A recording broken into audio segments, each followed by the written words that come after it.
السلام علیکم ورحمۃ اللہ وبرکاتہ نحمده ونصلی علی رسولہ الکریم اما بعد۔ آج کا سبق سن لیجئے۔ آج کے سبق کی سرخی ہے ماں باپ کے ساتھ اچھا سلوک کیجئے، پارٹ نمبر 14۔ اب مدینہ منورہ کا ایک محبت بھرا ایک آدمی اور کسی پر نظر پڑ گئی، ان میں جو محبت ہوئی وہ قصہ سن لیجئے۔ عبداللہ ابن عباس رضی اللہ تعالیٰ عنہ کا دور تھا، مسجد نبوی میں وہ درس دیتے تھے۔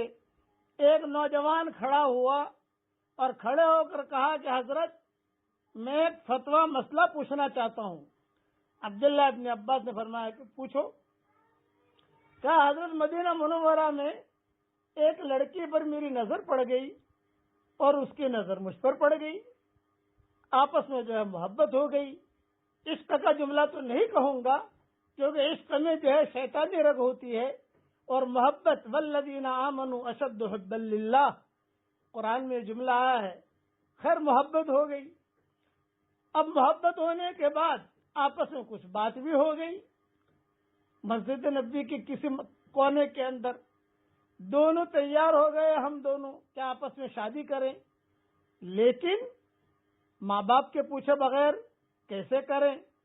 تو لڑکی نے کہا بھی تمہیں اگر میرے ساتھ نکاح کرنا ہے اور اپنی بیگم بنانا ہے، میرے ماں باپ کے پاس جا کر مانگا رکھو، رشتہ رکھو، وہ قبول کرے تو ٹھیک ہے۔ چنانچہ میں یہ عبداللہ ابن عباس سے مسئلہ پوچھ رہا ہے یہ نوجوان، میں گیا اس کے گھر پر، ماں باپ سے کہا کہ بھئی آپ کی فلاں بیٹی سے میں نکاح کرنا چاہتا ہوں۔ تو ماں باپ نے کہا کہ نہیں بھی، ہم نے تو کسی اور جگہ سوچ رکھا ہے، اس لیے آپ کے ساتھ ہم نکاح نہیں کریں گے۔ بات ختم ہو گئی، آ گیا واپس۔ ان کے انکار کرنے کے بعد حضرت رات بھر نیند نہیں آتی تھی، پریشان رہتا تھا۔ مسجد نبوی میں جو ہے آپ کے درس میں آتا تھا، لیکن یہ کہ بیان سننے میں بھی کوئی انٹرسٹ نہیں، مسجد نبوی میں آنے میں کوئی مزہ نہیں، اسی طریقے سے جو ہے اپنا نماز پڑھنے میں مزہ نہیں، سارا ذوق جو ہے وہ جاتا رہا۔ رسوا کیا مجھے رنگوں کے انتخاب نے، شاعر کہتا ہے رسوا کیا مجھے رنگوں کے انتخاب نے۔ چنانچہ حضرت میں بڑا پریشان۔ 15 دن کے بعد خبر آئی کہ اس لڑکی کا نکاح کسی اور کے ساتھ ہو گیا۔ اب اور ٹینشن بڑھا، جنون چڑھا، غصہ آیا۔ غصے میں آ کر میں نے گھر سے تلوار لی اور اس لڑکی کے گھر پر گیا اور اس لڑکی کو میں نے قتل کر دیا۔ اب میں یہ فتویٰ پوچھنا چاہ رہا ہوں، ہل لی من سبیل، میری معافی کی کوئی شکل ہے کہ نہیں؟ تو عبداللہ ابن عباس جواب دے رہے ہیں، تیری ماں زندہ ہے؟ اس نے کہا نہیں ہے، کیونکہ یہ سوال، یہ قصہ بھرے مجمع میں ہوا ہے، تنہائی میں نہیں ہوا، بھرے مجمع میں اس سے پوچھا کہ تیری ماں زندہ ہے؟ یہ کہا نہیں ہے۔ تیری خالہ زندہ ہے؟ یہ کہا نہیں ہے۔ تو عبداللہ ابن عباس نے کہا کہ بہت نیکیاں کر، نیکیاں جو ہے یہ گناہوں کو ختم کر دیتی ہے۔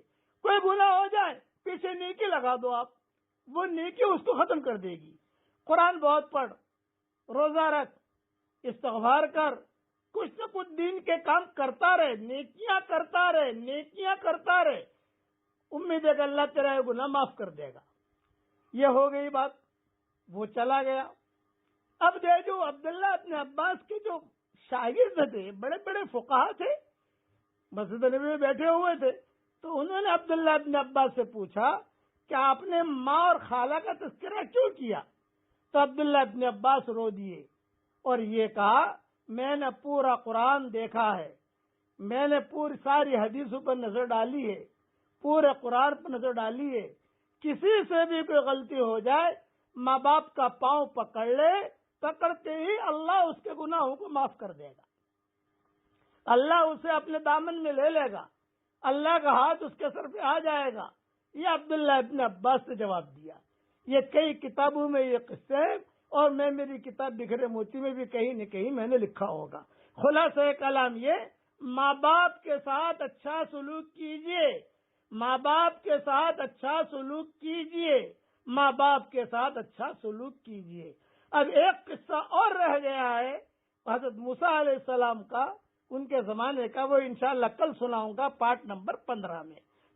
اب پڑھ لیجئے میرے ساتھ، تبارک اسم ربک ذی الجلال والاکرام، یہ سبھی پڑھتا رہنا چاہیے۔ اللہ تعالیٰ کو بھی یہ جملہ بہت پسند ہے، اللہ تعالیٰ ہم سب سے راضی ہو جائے، آمین۔ وآخر دعوانا ان الحمد للہ رب العالمین۔